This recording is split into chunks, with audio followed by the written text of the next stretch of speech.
Bonjour et bienvenue sur France 24 et sur Radio France Internationale. Nous sommes à Addis Abeba, en Éthiopie. Notre invité est le secrétaire général des Nations Unies, M. Antonio Guterres. Merci beaucoup. C'est un plaisir d'être avec vous.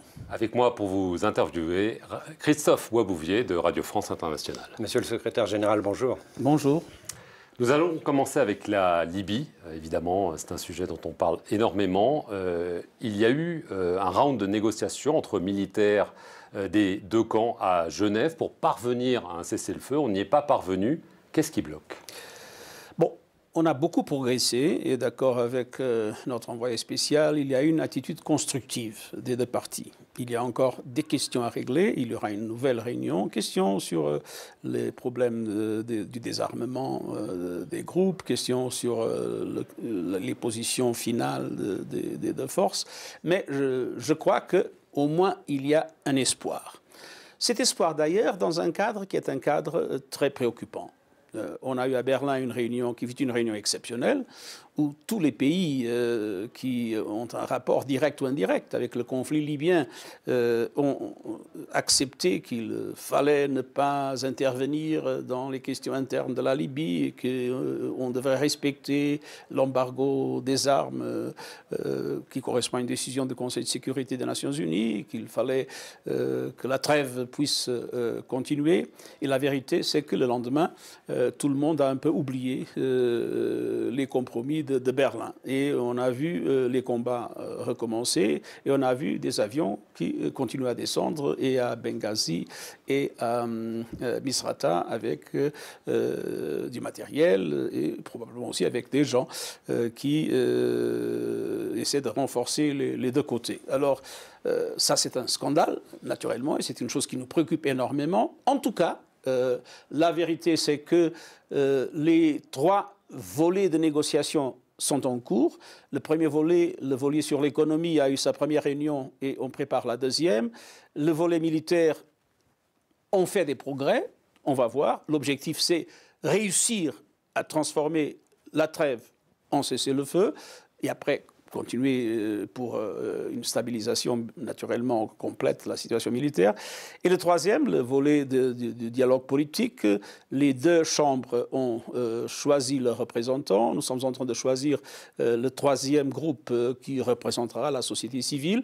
Et on espère que ça puisse marcher. En même temps, l'Union africaine est décidée, avec tout notre appui, à convoquer un forum de réconciliation avec toutes les forces politiques, ethniques, les chefs, les différents courants religieux, etc., qui pourra, si ce cessez-le-feu,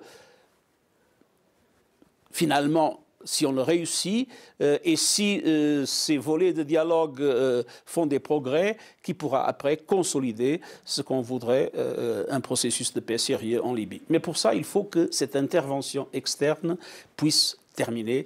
Il faut que le cessez-le-feu soit une réalité et il faut que l'ingérence extérieure ne continue pas à compromettre la capacité des Libyens. Et on connaît toutes les difficultés que les Libyens ont de s'organiser, mais il ne faut pas compromettre la capacité des Libyens de trouver des solutions à leurs problèmes. Ce forum interlibyen qu'organise l'Union africaine et que vous soutenez avec, donc, on l'espère, beaucoup de forces libyennes, le président Sassou souhaite que les kadhafistes y soient associés. Vous êtes d'accord ? Je crois que tout le monde doit y être. C'est-à-dire, ce doit être un forum inclusif. C'était la formule proposée par l'Union africaine. Nous sommes d'accord avec cette formule. Naturellement, il y a tout un travail d'organisation pour que tout le monde soit représenté sans aucune discrimination, mais aussi sans privilégier n'importe quel groupe. Mais je crois qu'on est à un moment où il faut que la société libyenne puisse venir se rallier pour être ensemble, pour qu'un futur État libyen soit possible. Et un émissaire conjoint de l'ONU et de l'Union africaine pour la Libye, comme le demandent les Africains depuis un an, vous êtes d'accord ? Cette question n'a pas encore été déterminée par le Conseil de sécurité. Ce que nous avons accordé dans nos discussions d'hier, et on a trouvé une feuille de route conjointe, c'est qu'il y aura la possibilité de la représentation de l'Union africaine en Libye qui est à Tunis, il y a la possibilité qu'elle puisse siéger avec nous, avec la mission des Nations Unies, à Tripoli. et l'Union africaine à Tripoli, et en même temps que dans les réunions des différents volets de négociations qui sont en cours, dirigés par les Nations Unies, l'Union africaine puisse être aussi présente avec des points focaux. Je crois qu'il y a maintenant vraiment une coopération très bien établie entre les deux organisations, et je me réjouis des excellentes discussions que nous avons eues hier. Je vais en venir au Sahel. Évidemment, c'est lié à la Libye. Les attaques djihadistes sont de plus en plus fréquentes, elles sont de plus en plus meurtrières. Le G5 Sahel ne semble pas être à la hauteur, en tout cas pour le moment. On parle d'un retrait militaire américain de la zone. Est-ce que ça ne va pas porter un coup fatal à la lutte antiterroriste, voire provoquer l'effondrement des États sahéliens ? Non, soyons clairs, le dispositif de sécurité qui existe aujourd'hui au Sahel est insuffisant pour faire face à la menace terroriste. Nous avons la MINUSMA, qui est une force de maintien de la paix.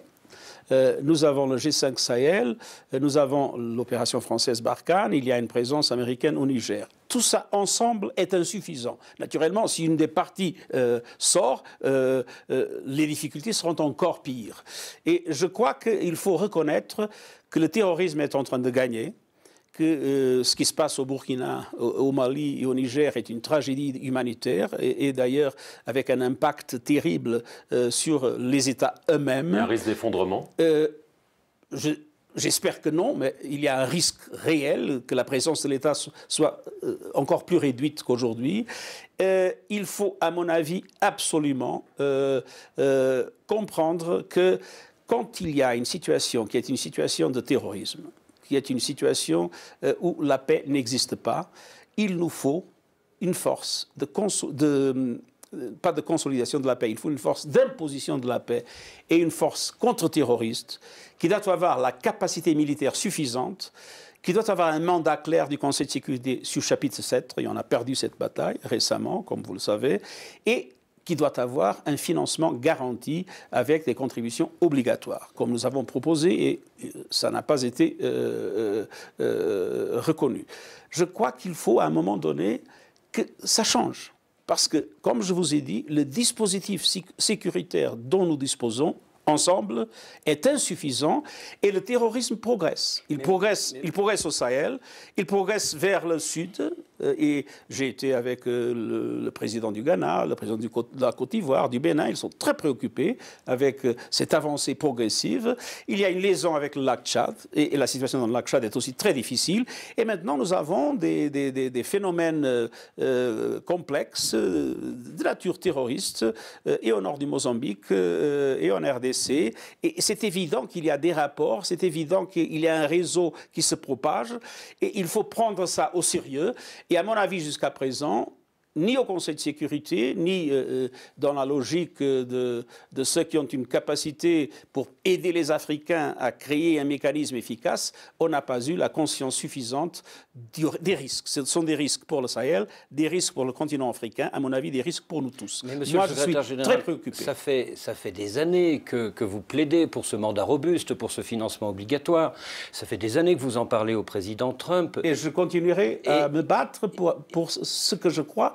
Et non seulement mon opinion, mais je crois que maintenant, les faits démontrent à l'évidence qu'il faut le faire. Mais il fait la sourde oreille. Et comment voulez-vous qu'il vous entende mieux en pleine année électorale aux États-Unis ? J'espère qu'il y a beaucoup de démarches. Il y a les démarches de ECOWAS, il y a les démarches de la CEDEAO, il y a la démarche des pays du Sahel, il y a des démarches de la France et des autres pays européens. Il y aura en principe une présence européenne.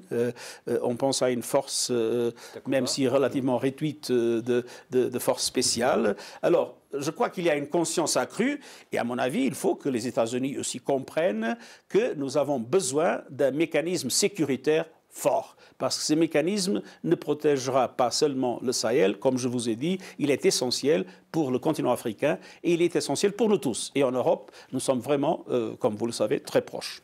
Je veux en venir au Soudan. Le Premier ministre, Abdallah Hamdok, vous a récemment écrit pour demander le déploiement sur tout le territoire soudanais d'une force de maintien de la paix.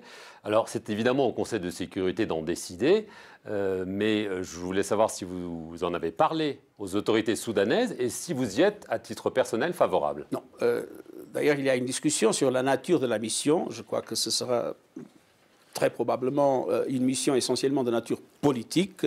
Il faut faire la transition de la mission qui est aujourd'hui au Darfour, qui est une mission de maintien de la paix conjointe de l'Union africaine et des Nations Unies. Et il y a une perspective que cette mission devra, d'une façon progressive, être remplacée par une mission politique pour l'ensemble du pays. Mais il faut mettre en commun non seulement la nouvelle mission qu'on doit discuter, mais aussi un engagement plus fort des Nations Unies, de ses agences, de l'équipe de pays, créer des conditions pour un soutien bien plus fort au gouvernement de Khartoum. Je dois dire que l'expérience soudanaise est une chose admirable. Moi, j'ai vécu la révolution des œillets, alors je me sens profondément ému quand je vois un pays comme le Soudan, que je connaissais bien en tant qu'haut commissaire des réfugiés au commissaire des Nations Unies pour les réfugiés, et qui était toujours, du point de vue du peuple, très généreux vis-à-vis des réfugiés qui venaient de toutes les frontières.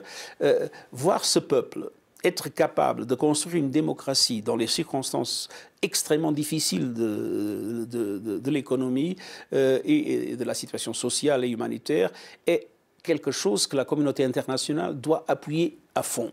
Alors, il y a une feuille de route qui est essentielle. Premièrement, il faut retirer le Soudan de la liste américaine des pays qui soutiennent le terrorisme. C'est évident que le Soudan ne soutient plus le terrorisme, c'est évident qu'ils ont besoin de la fin des sanctions, ils ont besoin d'un appui massif, et j'espère que la conférence de donateurs qui se prépare puisse conduire à cet appui financier massif de la communauté internationale. Et après, il faut tout l'appui, je dirais, structurel, institutionnel et humanitaire et économique sur le terrain que les Nations Unies doivent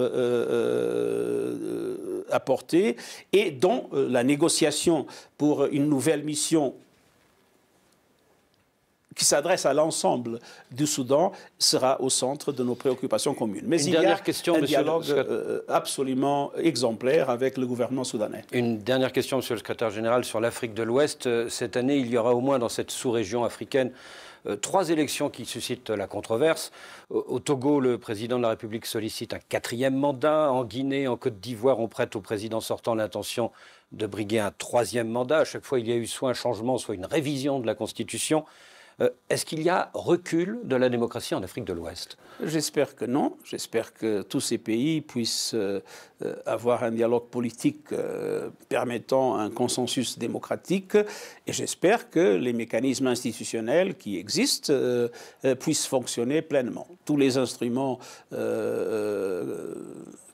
démocratiques peuvent être utilisés. Je ne suis pas ici dans la position de donner des leçons spécifiques à celui-ci, à celui-là, mais ce qui est essentiel, c'est de tout faire pour qu'il y ait un dialogue inclusif, et c'est de tout faire pour que les mécanismes institutionnels fonctionnent et fonctionnent d'une façon démocratique. Et en 2 mots, quel est celui de ces 3 pays qui vous pose le plus d'inquiétude, de soucis éventuellement? Non, nous sommes ici pour appuyer et pour aider. Nous sommes à la disposition, nos bons offices sont à la disposition de tous les pays, et j'espère que tous les pays puissent franchir cette étape sans des perturbations qui pourraient mettre en cause leur démocratie et leur développement.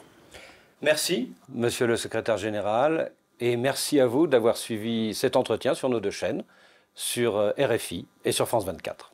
Merci, c'était un plaisir.